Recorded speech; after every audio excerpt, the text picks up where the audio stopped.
Assalamualaikum warahmatullahi wabarakatuh. Baik teman-teman di mana saja berada, mudah-mudahan dengan media ini kita terus berdakwah ya, menggunakan media-media yang ada di zaman kita.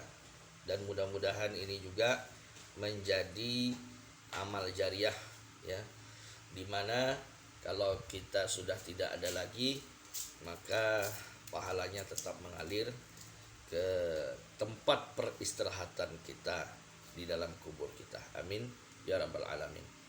Adapun yang akan kita sampaikan di sini yang berkenaan tentang kisah-kisah para sahabat Nabi Shallallahu Alaihi Wasallam yang ditulis di dalam kitab Hayatus Sahabah oleh Al-Alamah Ad-Da'iyah Asy-Syaikh Muhammad Yusuf Al-Kandahlawi.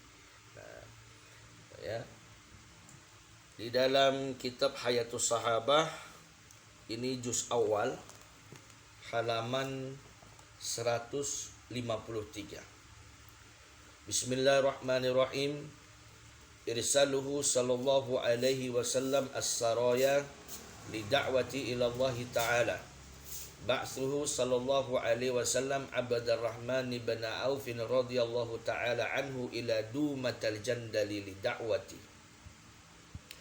Akhraja ad-Daruqutni an Ibni Umar radhiyallahu ta'ala anhu maqal da'a an-nabiy sallallahu alaihi wasallam Abdurrahman bin Auf radhiyallahu ta'ala anhu faqal tajahhaz fa inni ba'ithuka fi sariyatin.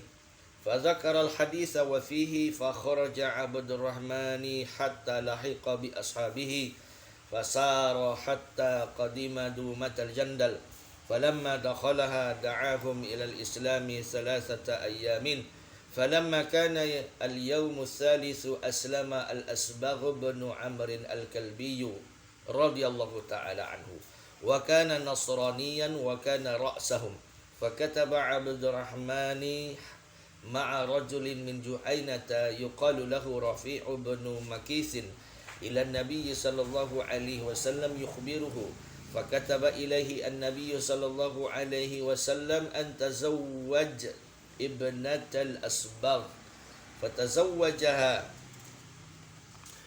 وهي تماضر التي ولدت له بعد ذلك أبا سلمة بن عبد الرحمن كذا في الإصابة جزء أول صفحة 108. Nabi Sallallahu Alaihi Wasallam mengutus saraya untuk berdakwah mengajak kepada Allah Ta'ala. Teman-teman, Nabi Sallallahu Alaihi Wasallam ini mengutus saraya. Apa itu saraya? Saraya ini jamak dari kata sariyah. Sariyah itu artinya adalah rombongan atau satu pasukan. Satu rombongan, satu jamaah, satu pasukan di mana tidak dihadiri Nabi Sallallahu Alaihi Wasallam. Rombongan-rombongan atau pasukan-pasukan yang tidak dihadiri Nabi Shallallahu Alaihi Wasallam itu disebut dengan sariyah atau jamaknya saroya. Lalu rombongan-rombongan, jamaah-jamaah yang dihadiri Nabi Shallallahu Alaihi Wasallam di dalamnya itu disebut dengan ghazwah. Ya. Begitulah keterangan daripada kitab ini. Jadi Nabi Shallallahu Alaihi Wasallam dahulu mengutus rombongan-rombongan, pasukan-pasukan, jamaah-jamaah untuk berdakwah. Ba'thuhu sallallahu alaihi wasallam Abdurrahman bin Auf radhiyallahu ta'ala anhu ila dumatal jandal li da'wati. Nabi sallallahu alaihi wasallam mengutus Sayyidina Abdurrahman ibnu Auf radhiyallahu ta'ala anhu ke satu kawasan yang bernama Dumatal Jandal untuk berdakwah. Ya. Maka di sini kita dapat keterangan. Dumatal Jandal itu adalah satu benteng, satu desa antara negeri Syam dan Madinah yang dekat dengan Hublatai'i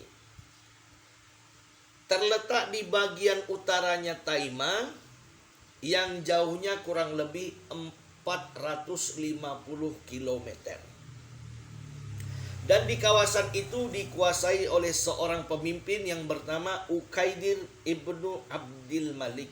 Ukaidir ibnu Abdul Malik ibni Abdul Hayy al-Kindi. Nah, menurut para ahli sejarah sepakat bahwasanya Sayyidina Khalid ibnul Walid radhiyallahu taala anhu memerangi Dumatal Jandal di masa kekhalifahannya Sayyidina Abu Bakar As-Siddiq radhiyallahu taala anhu. Ketika itu beliau berada di Irak, di negeri Irak pada tahun ke-12 Hijriah, lalu membunuh pemimpinnya Ukaidir karena berpaling dan murtad daripada Islam. Ini yang disebutkan di dalam Al-Muallim Al-Athirah. Ya. Baik, kita lanjutkan.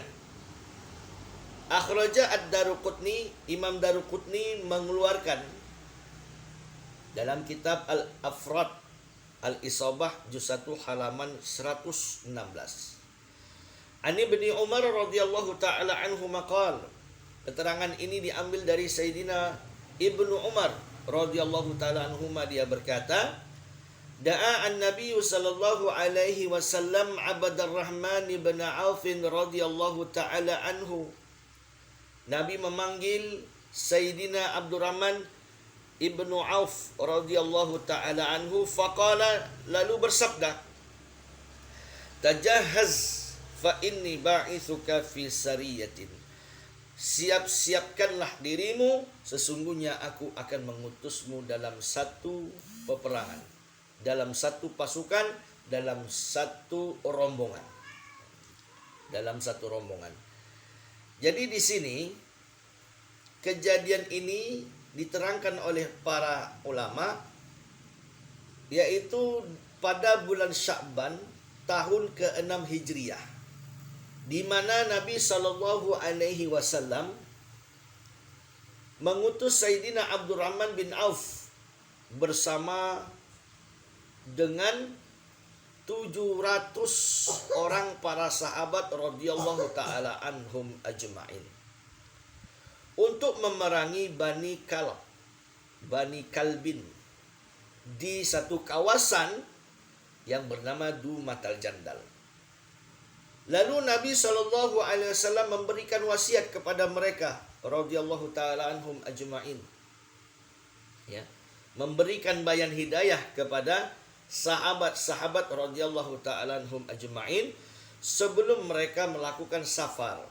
Lalu Nabi SAW bersabda, Ughzu jami'an, perangi mereka seluruhnya, perangi mereka semuanya fi sabilillah, di jalan Allah Subhanahu wa taala. Faqatalanna man kafara billah, dan bunuhlah orang-orang yang masih tetap kafir kepada Allah Subhanahu wa taala.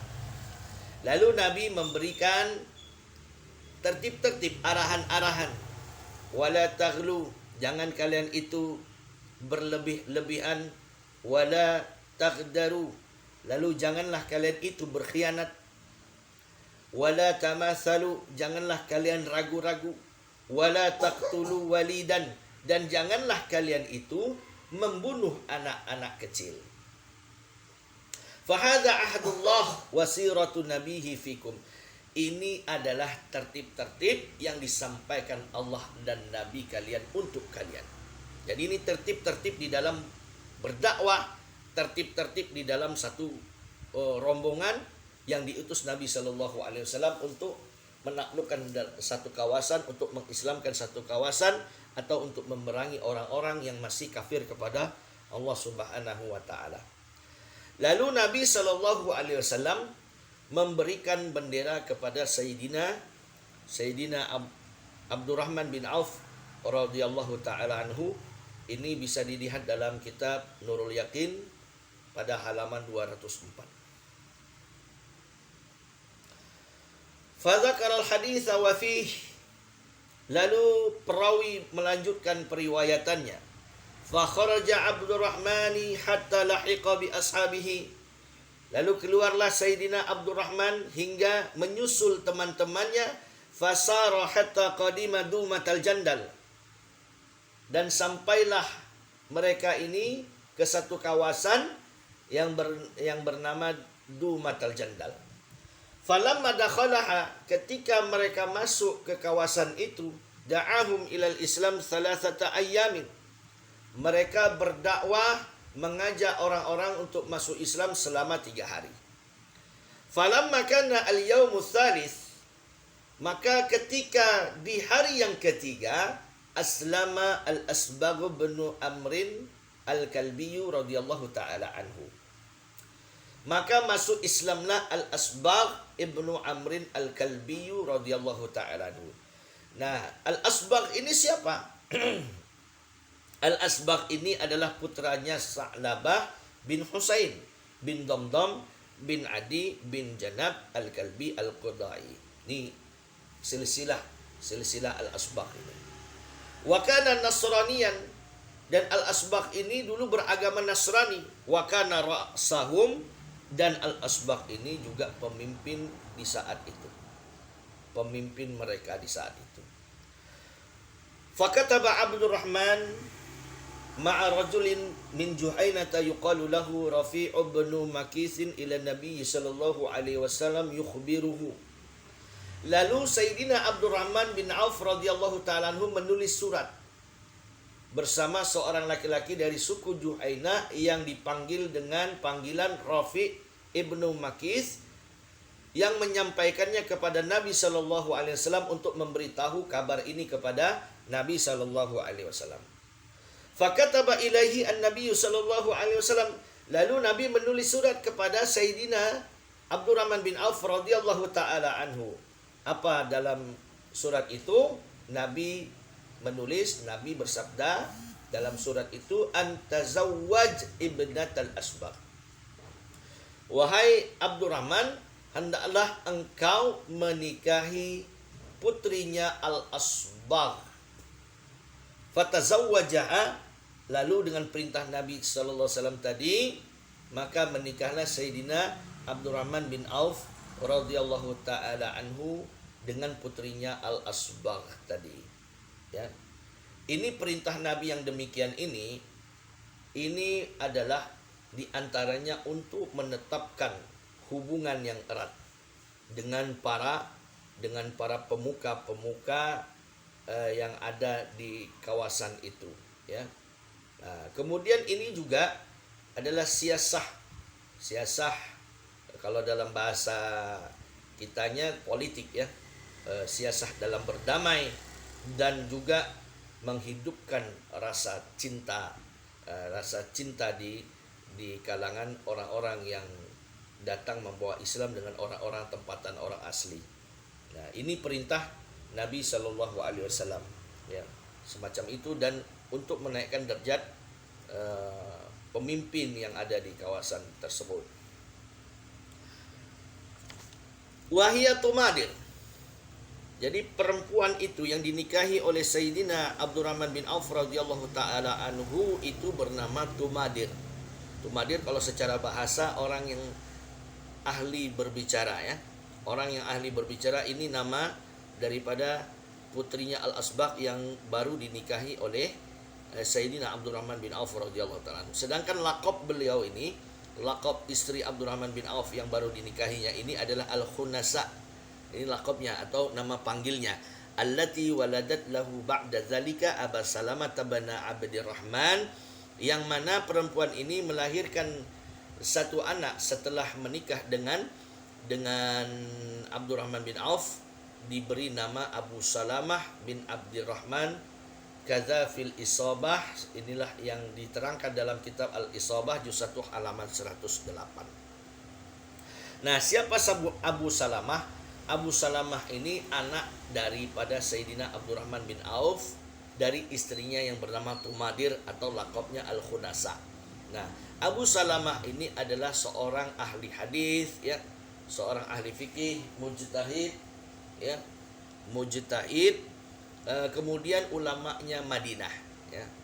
Dan Abu Salamah ini eh, dari kalangan tabiin, ya, dari kalangan tabiin. Nah, jadi apa saja yang dapat kita ambil hikmahnya? Pertama, Nabi Shallallahu Alaihi Wasallam itu mengutus rombongan dakwah. Ya, ini yang pertama, ini yang mesti kita contohi, kita ikuti, bahwa Nabi Shallallahu Alaihi Wasallam itu juga mengutus rombongan. Ada nabi yang ikut serta, ada nabi yang tidak ikut serta, ya, di dalamnya. Kemudian yang kedua apa? Yang kedua, Nabi Shallallahu Alaihi Wasallam memberikan wasiat sebelum mereka berangkat, ya, bayan hidayah, memberikan wasiat sebelum mereka ini berangkat fisabilillah, berangkat di jalan Allah Subhanahu wa taala. Oke, bentar. Ya, bentar. Makasih ya Mas ya. Oke Mas, makasih Mas.